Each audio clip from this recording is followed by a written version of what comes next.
He's a good kid who became a good man, but it's really comforting to hear it from other people, especially strangers.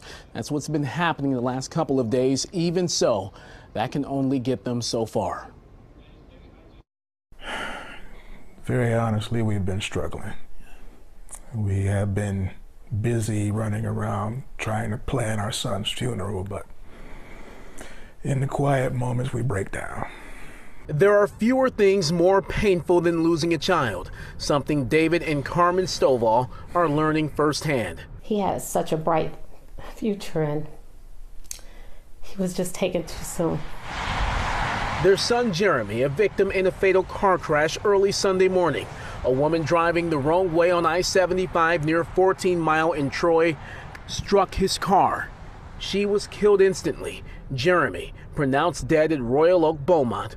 He was just 26 years old. This was a shock. This is terrible. It's tragic.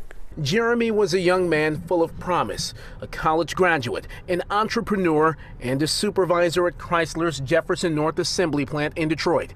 That's where he was headed Sunday morning.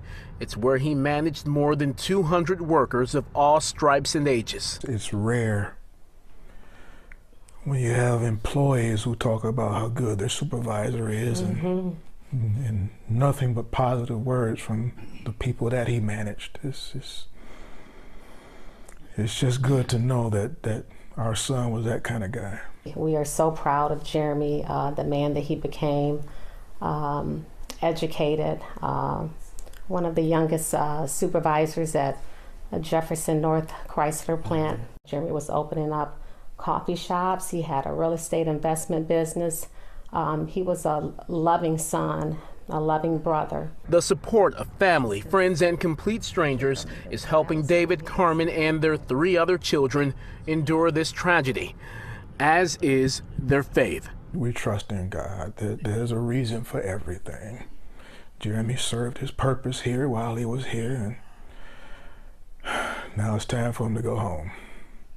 And we know that this tragedy wasn't just ours, it's affected another family as well, and we're sending our condolences to them too. The Stovall family held together by God's unchanging hand while coping with an unchanging truth.